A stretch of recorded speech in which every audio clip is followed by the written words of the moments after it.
Bom, então, hoje que eu precisava que o Thiago tivesse aqui, ele não tá vendo? O diretor de secretaria, que era pra estar Ele aqui na vai aula já de hoje. entrar, que ele estava agora, a Bianca. É, Já com ele aqui. é o diretor de secretaria que tem que dar os exemplos aqui hoje. Então, a gente vai começar com teoria da ação. Discutir o que que é uma ação, o direito de ação, e alguns terminhos básicos para a gente começar a conversar. E aí, na próxima aula, a gente trabalha elementos da ação, tá? O que que seria, portanto, o direito de ação? O direito de ação, ele dialoga diretamente com um princípio, que conforme eu for falando aqui, eu gostaria que vocês tentassem lembrar desse princípio e mandassem aí no chat. Qual que é o princípio? E aí escreve. Ele é um direito que é fundamental, garantido a todo mundo, de poder acessar os tribunais e exigir tutelas jurisdicionais que sejam adequadas, tempestivas e efetivas. O que que é isso? O que que é a tutela jurisdicional? De uma resposta do poder judiciário àquela demanda que eu estou requerindo, né? Aquela demanda que eu solicitei na minha petição inicial, no meu pedido inicial, na minha ação. Ó, o diretor de secretaria chegou aí. Então, quando a gente vai lá no TJ e protocola uma ação lá com o Cheguei, Thiago, cheguei, cheguei, cheguei, cheguei. chegou chegando. Viu? Te chamei, tu chegou, né? Aí, professor. Tá animada essa quarentena. Isso é a Então, é versão um. do servidor público com o sentimento de dever cumprido, saindo agora do fórum. Tá certo. Então, Fala, Tiagão! esse é um direito fundamental que a gente tem de ter uma resposta do Poder Judiciário. Quando a gente fala que a gente deve ter uma tutela jurisdicional adequada, que a gente tem que ter uma resposta adequada ao que foi pedido e, obviamente, adequada às normas jurídicas vigentes, né? Também não dá para a gente ter uma decisão alienígena baseada em direito alienígena, como é que a gente, como a gente chama, né? O direito baseado, por exemplo, uma previsão legal da Alemanha aplicada a uma decisão nacional. Impossível. Muito embora seja possível com tratados e convenções internacionais que tenham validade no país. Então, a gente tem o direito de exigir essa tutela jurisdicional adequada, tempestiva, ou seja, em um tempo hábil, né? Não dá para esperar eternamente por uma resposta do judiciário. E efetiva, ou seja, a gente tem que exigir também, e o Estado tem que dar uma forma de garantir que as decisões serão cumpridas. Não adianta de nada a gente ganhar, mas não levar. Então, por isso que a gente fala que ela precisa ser adequada, tempestiva e efetiva. Só lembrando que é como que o professor sempre fala, nós estamos falando no âmbito da teoria. Teoria, teoria. Ei, E Tiago, calma. e qual princípio se relaciona a esse direito de ação? Justiça efetiva? Não, Alan.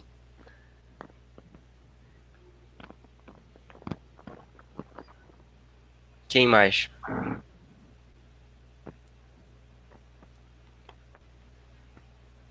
Ninguém?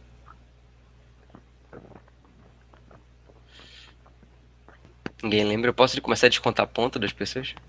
Credo, professor. Eu não era assim. O que foi, professor? Acabaram de fazer a prova, acabaram de entregar a prova, ninguém lembra dos princípios processuais. Pois é, peraí. Deixa eu memorizar aqui na minha cabeça. É o direito de requerer uma medida jurisdicional. O Estado não pode se afastar, não pode dizer que não pode dar uma resposta. Ele tem que dar uma resposta. É a garantia, né? Garantia. Ninguém lembra, gente. Peraí, professor, eu tô memorizando, eu escrevi tanta Tá coisa. vendo? Vocês não estão estudando semanalmente. Por isso que Inafastabilidade, tá aí o Arlon. Aí. Alguém tem que salvar aí, ó. O Arlon salvou. Obrigado, Arlon. Você me salvou agora Já ia começar a descontar aqui. do corte da cabeça. Eu ainda tenho tempo para editar as notas, ainda vou subtraindo lá. Então esse é o nosso direito de ação, né? Um direito subjetivo que eu tenho de acessar a jurisdição, de acessar o poder judiciário, de requerer uma demanda, de requerer uma tutela. Já a ação, ele é o ato, ela é o ato em si, de exercer esse direito de ação, esse meu direito subjetivo, né? Então, a ação seria o ato jurídico pelo qual eu efetivo o meu direito de ação. A ação é o exercício desse direito, portanto, ele gera alguns fatos jurídicos. Dentre eles, ele é o fato gerador do processo. É com a ação que a gente inicia um processo. Por meio dele, a gente também define o objeto que está sendo tratado, o objeto litigioso, a demanda da causa, né? Quando eu digo, juiz, eu estou questionando a propriedade dessa caneta. É aqui que está definido, delimitado o objeto da demanda. Fixa os limites do exercício da jurisdição. Ou seja, se eu estou discutindo a propriedade dessa caneta, os limites do que o juiz pode julgar, é o que foi pedido. É que ele declare a propriedade desse bem, para um ou para outro. Né? Agora, o juiz não pode dizer, olha, a propriedade, eu não vou julgar a propriedade, eu vou julgar quem tem, quem foi que inventou essa caneta, quem tem o direito de propriedade intelectual dessa caneta. Ele disse, olha, eu não estou discutindo propriedade intelectual da patente dessa caneta, eu estou discutindo a propriedade física desse bem específico que eu comprei na loja.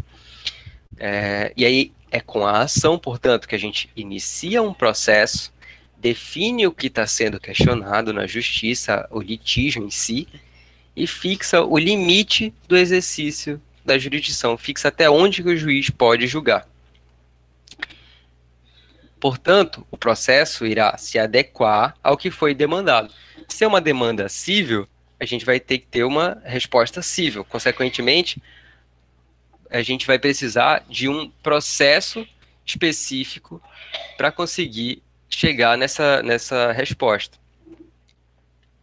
E para conseguir chegar nessa resposta, a gente precisa seguir um rito específico. Se a demanda é civil, eu preciso de um processo, um direito processual civil, um código de processo civil para chegar ao fim daquela demanda. Se for uma demanda criminal, uma demanda penal, eu vou utilizar o Código de Processo Penal e o Direito Processual Penal para guiar os passos daquele processo, tá?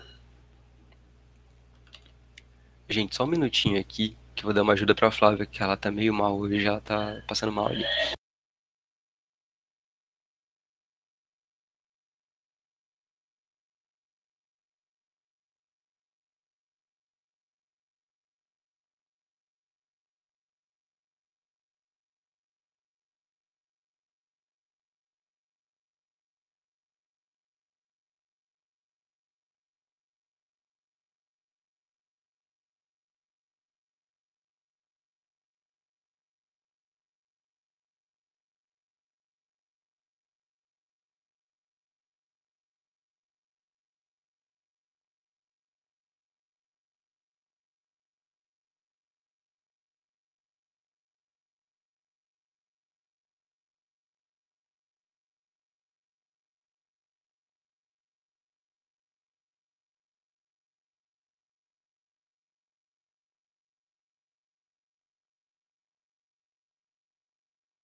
Oi.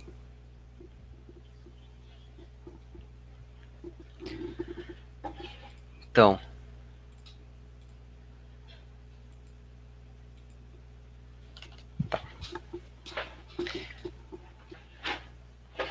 Então, quando a gente define o objeto da demanda, a gente define qual o direito material que está sendo tratado naquele processo, naquela ação.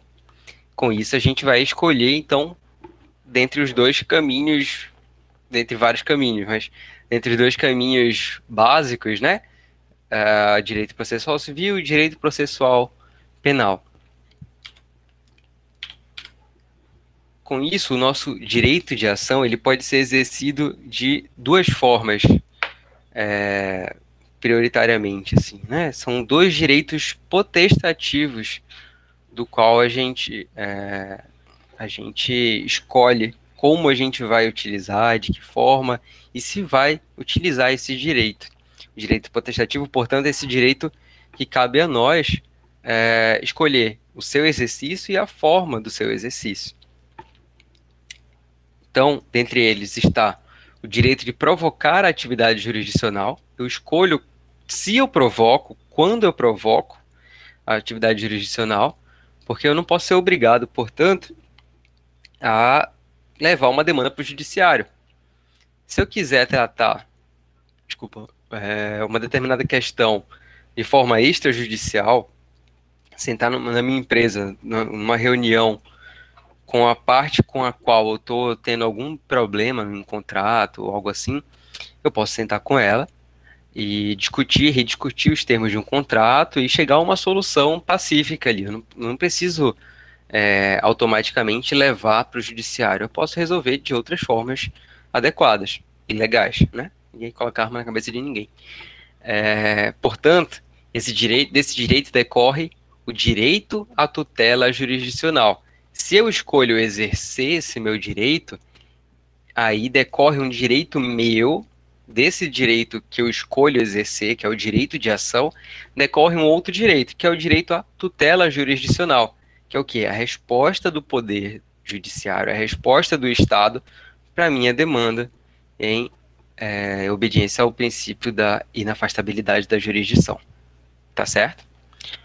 Outro direito potestativo que eu tenho, vinculado, portanto, ao direito de ação, é o direito de escolher o procedimento. A gente tem, por exemplo, como entrar com uma determinada ação no juizado especial civil. Se eu quiser uma demanda rápida, que eu já tenho basicamente todas as provas na minha mão e eu não preciso esperar muito uma demanda que eu poderia levar no juiz comum, né, no fórum comum, eu posso levar para o juizado especial civil, que é o juizado de pequenas causas, como a gente conhece. Então, essa demanda ela vai ter um rito diferenciado, né? Vai ser o rito ditado pelo procedimento sumaríssimo. E aí, o número de testemunha é limitado, a quantidade de provas admitidas ela é um pouco mais limitada, porque ela visa um procedimento que seja mais célere, um processo que seja mais rápido, né? Os passos do processo eles são bem mais rápidos. Lembrando que o processo sumaríssimo, para ficar mais fácil o entendimento, são os processos do juizado especial criminal. Sim. E aí, quando a gente vai lá com o Thiago e protocola, a gente escolhe a forma de exercer o nosso direito, né, de ação. Então, se eu quero, por exemplo, aqui eu coloquei dois exemplos. Um deles seria para assegurar um direito líquido e certo. Ou seja, eu tenho um direito que está previsto em lei. Por exemplo, eu tenho 30 dias para ter resposta do INSS sobre um benefício que eu solicitei. O INSS passou do prazo, tem 31 dias. Ou seja, o meu direito líquido e certo, ele está sendo violado. Com isso, isso me garante um direito, porque eu tenho uma autoridade coatora, ou seja, é o chefe da unidade do INSS, e eu tenho um direito líquido e certo que foi violado.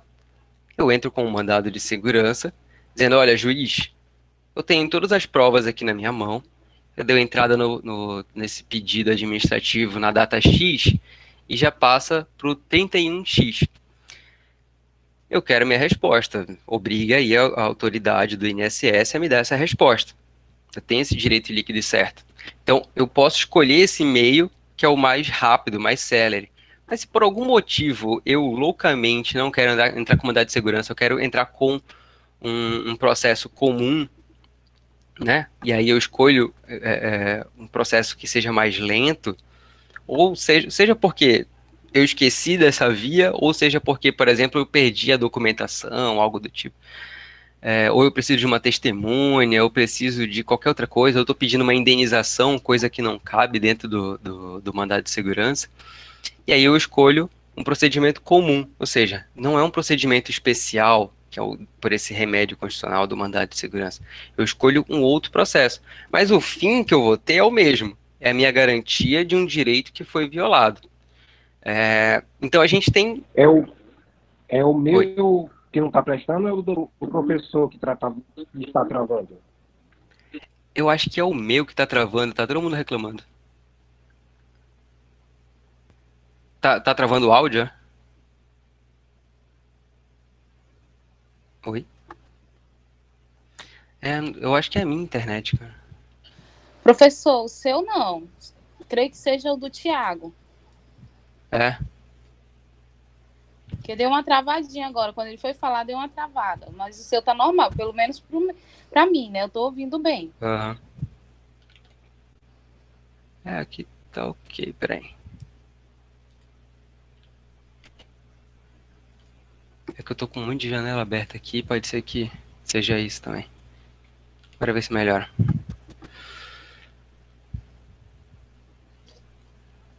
Então, por exemplo, a gente citou esse exemplo do mandado de segurança, eu posso escolher a... Mas tá formando chuva, a chuva atrapalha sempre, não sei que internet é essa, que passa por cabo e a chuva atrapalha, mas enfim. E o outro exemplo está aqui no 554 do CPC. A propositura de uma ação possessória... Pois é, eu queria saber se era o meu que estava travando, minha internet ruim, ou era do professor que está travando. Então talvez seja de todo mundo. A minha, de vocês e de Altamira. Então, voltando. 554 do CPC. A propositura de uma ação possessória, em vez de outra, não obstará a que o juiz conheça do pedido e outorgue a proteção legal correspondente àquela cujos pressupostos estejam provados. O que é isso? Você está normal agora. Ou seja, aqui, a previsão desse artigo é o quê? Uma pessoa propôs uma ação possessória em vez de outra. Com isso, o próprio Código de Processo diz, juiz, não tem problema conhecer o pedido e outorgar a proteção legal que ele está pedindo. Só precisa comprovar que você cumpre com os pressupostos. Ou seja, poderia ter sido proposta uma outra ação, que não uma possessória. No caso, foi proposta uma ação possessória. Mas aí o CPC diz, olha, não tem problema, fungibilidade das ações, tudo bem, vamos prezar pela economia, e tudo bem, celeridade do processo, se cumpre com os requisitos, bola para frente. Então, ou seja, o próprio CPC, principalmente em 2015, ele vem muito nesse sentido, assim, prezando pela fungibilidade das ações, ou seja, você propôs uma ação errada, o juiz pode dar um jeito e dizer, olha, não era bem essa ação, mas vamos ajustar aqui, e aí a gente consegue tutelar esse seu direito. Obviamente não pode ser uma coisa esdrúxula, mas se for um pouquinho diferente, ainda é possível admitir. Então, seriam esses dois direitos potestativos, né, que estariam sob o guarda-chuva aí do direito de ação. Um é o direito de eu escolher exercer o meu direito ou não de ação. Eu posso ficar tranquilo, resolver minha demanda de outra forma, ou sequer deixar para lá o que aconteceu. E também eu tenho o direito de escolher o procedimento pelo qual eu provoco a jurisdição. E aí, falando de procedimento, o que seria, portanto, procedimento? E aí eu coloquei algumas citações do Fred Didier, que até queria pedir para que vocês lessem, e pensando realmente nessa coisa dessa avaliação semanal, e me preocupando com vocês com essa avaliação semanal, para que vocês lessem o livro do Fred Didier, capítulo 6, para essa e para a próxima aula, tá? Eu mandei esse livro em PDF, no e-mail, no WhatsApp e no Drive. Então, tem em todo lugar lá para vocês. O livro do Fred Didier, volume 1, curso de Direito Processual Civil, capítulo 6. Nas versões mais recentes, acho que o capítulo 7 ou 8, algo assim. Tá? Então, o procedimento é o conjunto de atos organizados tendentes à produção de um ato final. O procedimento é o conjunto de atos organizados tendentes à produção de um ato final. Então, o procedimento é o que define de que forma que o processo vai andar. São vários atos encadeados, um pelo outro, um sucede o outro, para que se chegue a uma tutela final, a sentença, né? A decisão final. Então, é um conjunto de atos organizados, desde o protocolo, citação, contestação, e aí vem a audiência, todas as provas que forem requeridas, enfim, até chegar na decisão final. Segundo, o procedimento define o comportamento dos sujeitos no processo. Vai definir, portanto, algumas questões como prazos, vai definir quantas testemunhas são admitidas no processo, de 9, 3 testemunhas. Então, o comportamento das partes é que vai ser ditado conforme o procedimento. Se for um procedimento mais robusto, vai admitir mais testemunhas. Então, a parte vai poder arrolar mais testemunhas. É o termo que a gente usa, arrolar, trazer um rol, né, de testemunhas para serem ouvidas. 3. O procedimento é a espinha dorsal do formalismo processual. Aí eu Didier citando Carlos Alberto Álvaro de Oliveira. Ou seja, o procedimento é o que dá a forma, portanto, do processo. O procedimento seria a parte mais importante do direito processual. E aí fecha com uma conclusão do Didier também. Portanto, a ação é o primeiro ato do procedimento principal. A ação instaura o procedimento, né? Ou seja, a ação é o que inaugura. A ação, quando a gente protocola lá com o Tiago, é como a gente inicia o processo. E é o direito de ação, por outro lado, confere ao titular um direito a um procedimento adequado.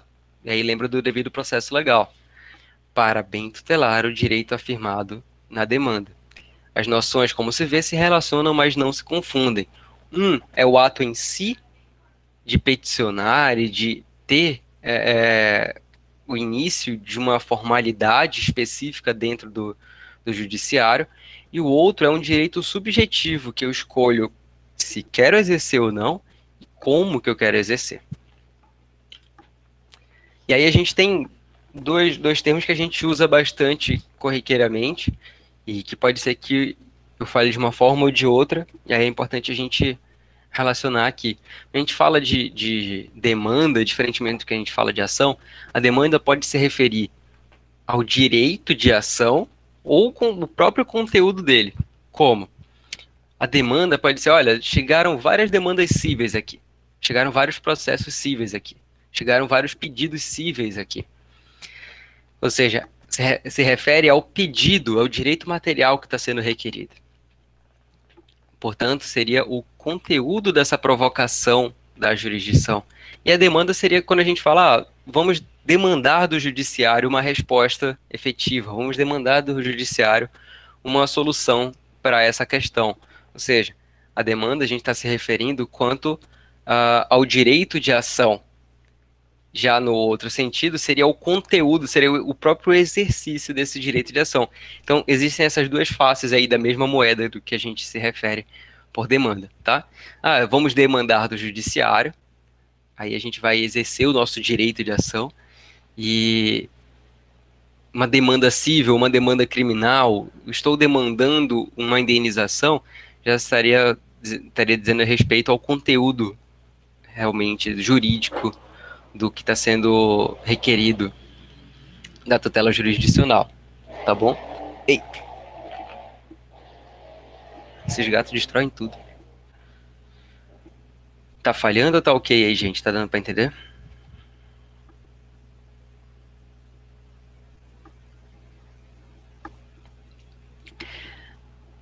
Tá ok. Tá. Então, quando a gente pensa, então, em demandar do judiciário, quando a gente pensa em exercer nosso direito de ação, a gente precisa ter em mente uma coisa muito importante. A gente não vai demandar qualquer questão do judiciário. Eu não vou dizer, olha, juiz, eu entrei com esse processo aqui só porque eu quero conversar mesmo, e é isso, vamos para a audiência e ficar conversando.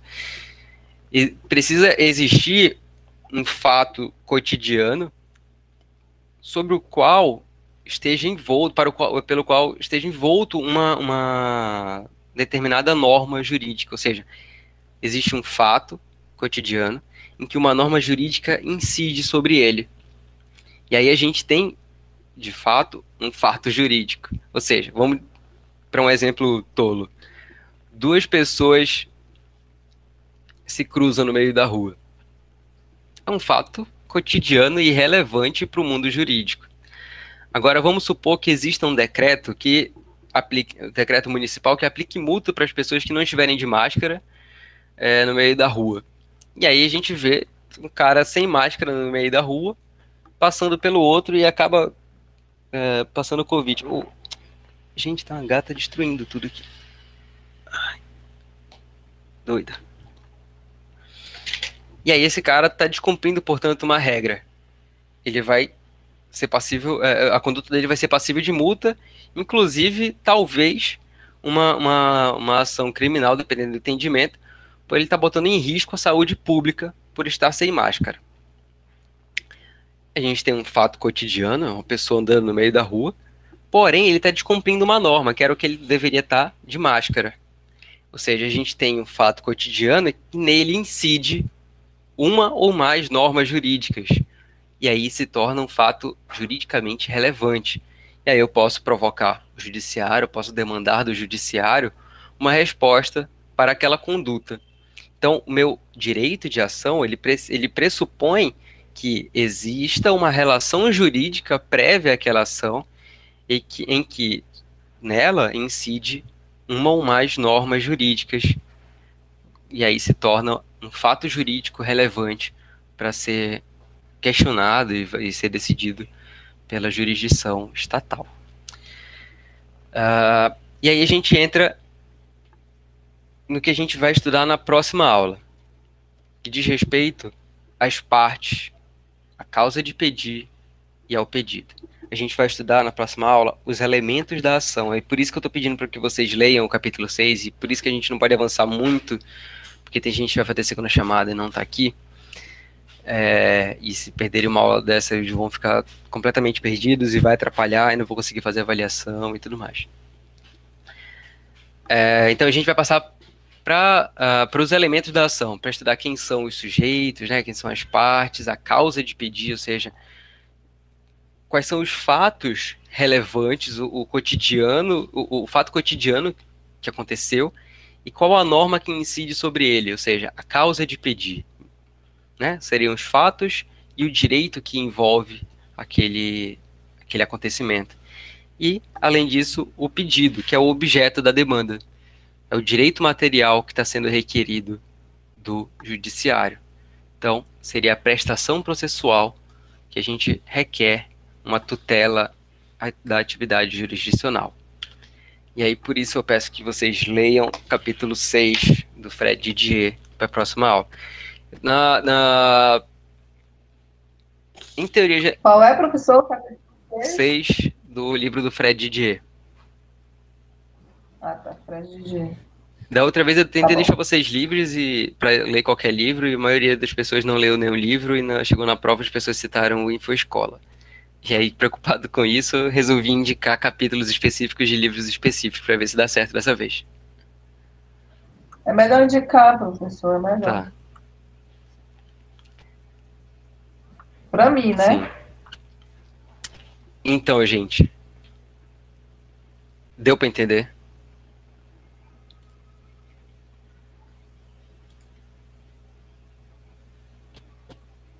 Deu sim, de início tá.